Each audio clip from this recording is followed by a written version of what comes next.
The last lesson about the author Alphonse Daudet, 1840 to 1897, was a French novelist and short story writer. The last lesson is set in the days of the Franco-Prussian War, 1870 to 1871, in which France was defeated by Prussia, led by Bismarck. Prussia then consisted of what now are the nations of Germany, Poland, and parts of Austria. In this story, French districts of Alsace and Lorraine have passed into Prussian hands. Read the story to find out what effect this had on the life at school. Now, here, the narrator is Franz and he is telling the story. Okay, so I started for school very late that morning and was in great dread of scolding. He was afraid that the teacher would scold him, especially because M. Hamel, the teacher, had said that he would question us on participles, and I did not know the first word about them. For a moment, I thought of running away and spending the day out of doors. He wanted to go away, not to attend the school. So it was so warm, so bright. So, like in the cold days, it was warm. So he wanted to be out. The birds were chirping at the edge of the woods, and in the open field back of the sawmill, the Prussian soldiers were drilling. Drilling here stands for practicing their march past. It was all much more tempting than the rule for participles, but I had strength to resist. But anyhow, he managed to resist that temptation and hurried off to school. When I passed the town hall, there was a crowd in front of the bulletin board. Earlier, like some instructions or sometimes even some newspapers were pasted on bulletin boards and people used to read from there. Okay, so here he is mentioning that for the last 2 years, all our bad news had come from there. The lost battles, the draft. Draft means like some instructions or which are about to make the laws. Okay, they are drafts. The orders of the commanding officer. And I thought to myself without stopping, what can be the matter now? So now what could be the matter? Then I hurried by as fast as I could go. The blacksmith walked who was there with his apprentice. Apprentice means a trainee person. Okay, a helper. Reading the bulletin, he was also reading the bulletin. So called after me when I was about to rush to school. Then he called after me, "Don't go so fast, bub. You will get to your school in plenty of time." So this was like an irony, like you have much time, don't go so fast. So I thought he was making fun of me. He must be making fun of me that way that like I was getting late.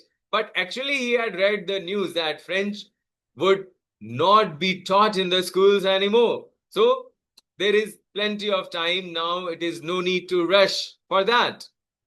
So now the narrator thought that he was making fun of him and reached Amhamel's little garden out of breath. Then he ran very fast and then he reached there. Usually, when school began, there was a great bustle. A lot of noise is there. So he thought that he could go without the knowledge of the teacher.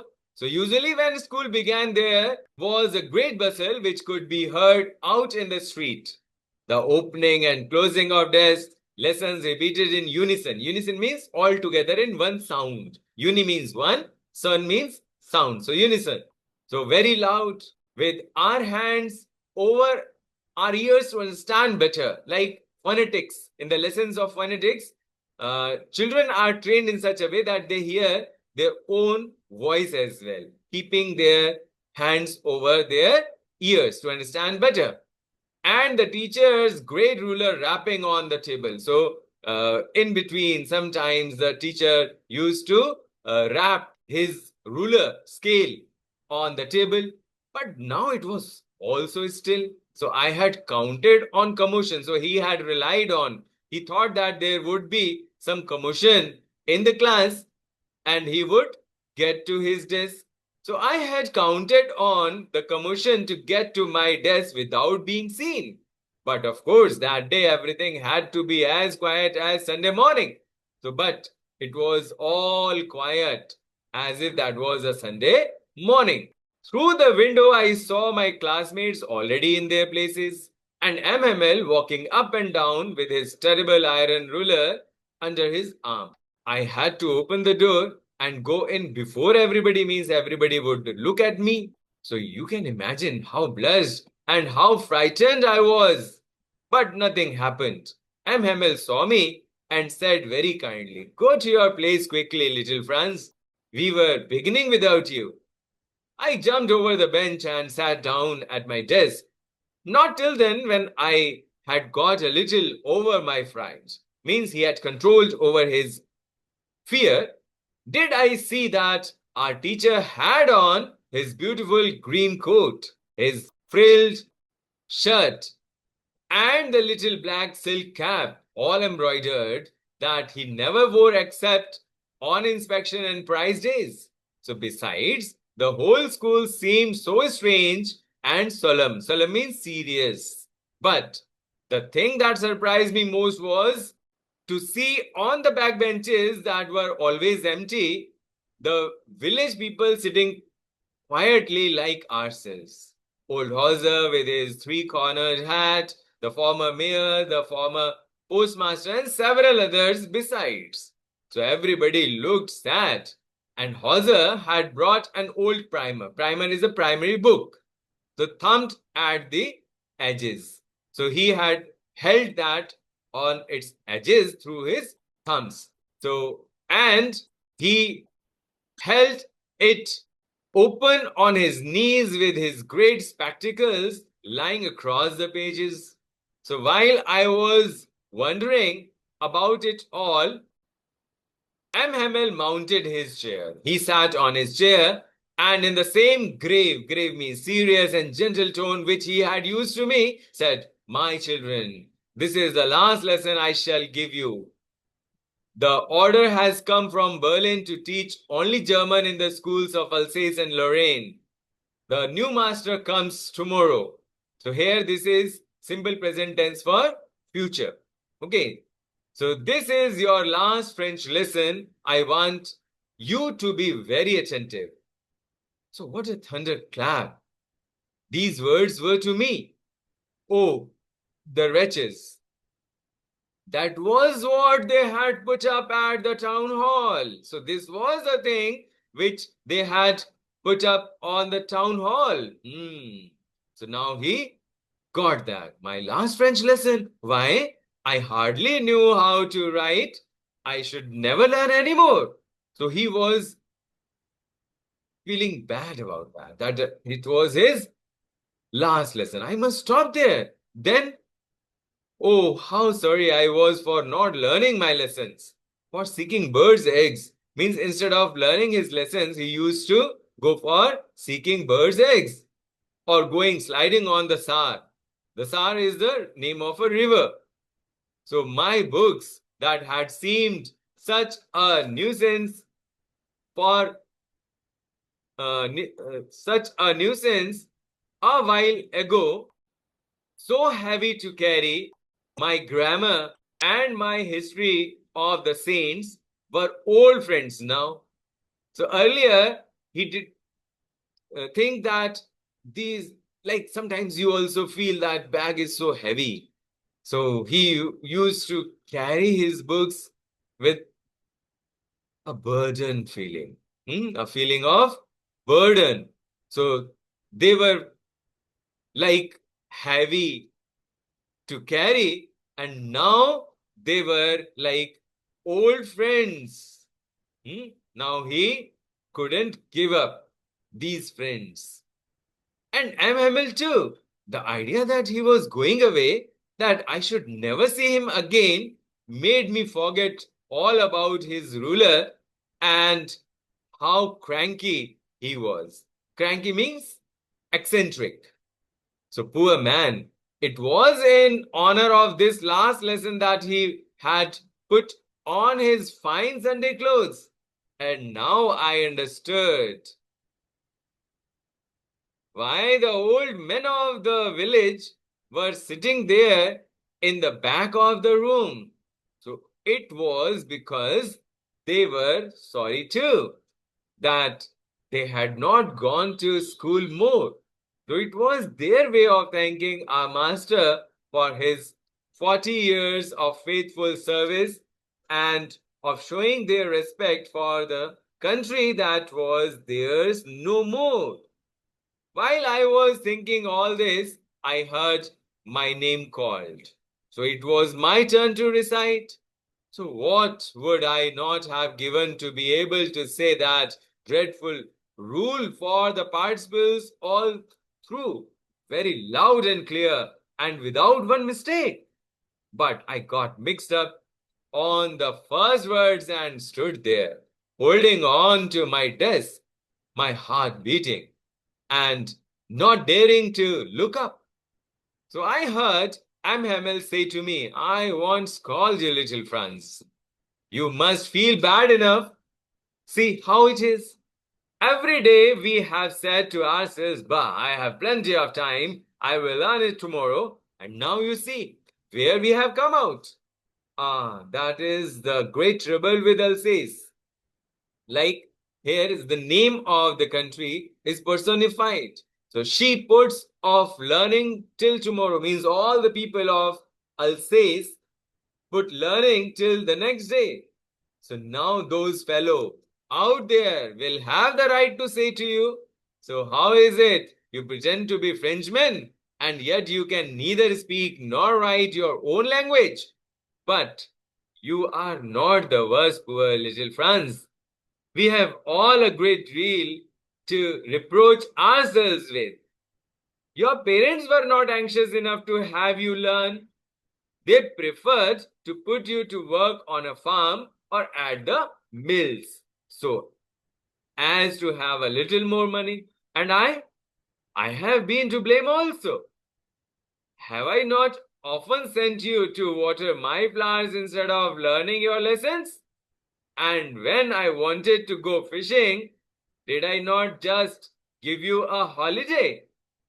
Then, from one thing to another, Amhamel went on to talk of the French language, saying that it was the most beautiful language. Here, this is the map. Now we will continue on the next page. In the world. So the clearest, the most logical, that we must guard it among us and never forget it. Because when a people are enslaved, as long as they hold fast to their language, it is as if they had the key to their prison. Then he opened a grammar and read us our lesson.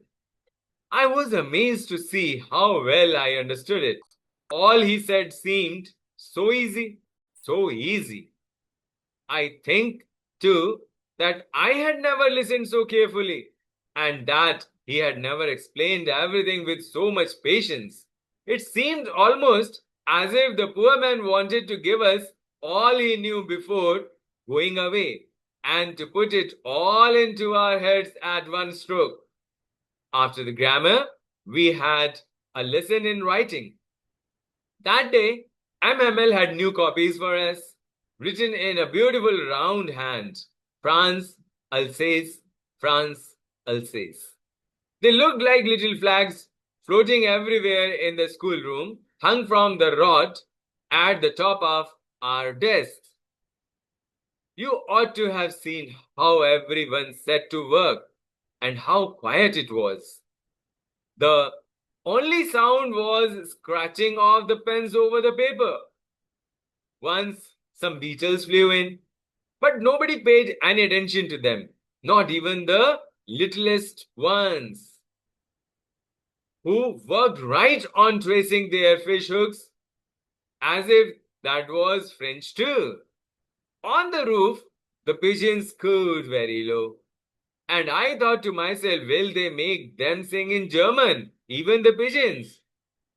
Whenever I looked up from my writing, I saw Amhamel sitting motionless in his chair and gazing first at one thing, then at another, as if he wanted to fix in his mind just how everything looked in that little schoolroom.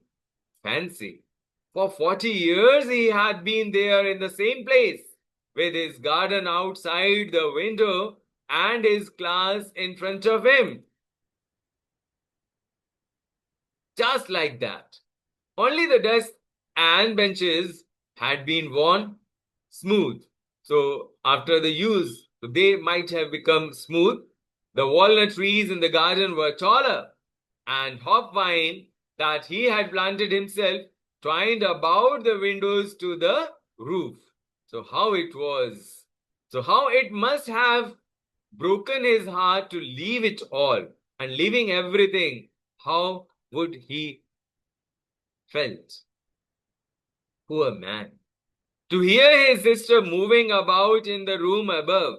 So for shifting, his sister must be packing. So packing their trunks, for they must leave the country next day. But he had the courage to hear every lesson to the very last. So after the writing, we had a lesson in history. And then the babies chanted their ba, be, bo, boo. This must be alphabet. So down there at the back of the room, old Hauser had put on his spectacles and holding his primer in both hands, spelled the letters with them. So like he might have left his studies in lower classes only. So he tried to copy with those little children. So you could see that he too was crying. His voice trembled with emotion. And it was so funny to hear him that we all wanted to laugh and cry. So laugh because he seemed very funny, and to cry because this was something serious. Ah, how well I remember it, that last lesson. So all at once the church clock struck 12, then the Angelus. This is a prayer. At the same moment, the trumpets of the Prussians returning from the drill sounded under our windows. Amhamel stood up, very pale. So in his chair, so I never saw him look so tall at that moment, as if he had become so tall. My friends, said he, but something choked him. He could not go on. So then he turned to the blackboard, took a piece of chalk, and bearing on with all his might, he wrote as large as he could, Vive la France. Then he stopped and leaned his head against the wall, and without a word, he made a gesture to us with his hand. School is dismissed. You may go.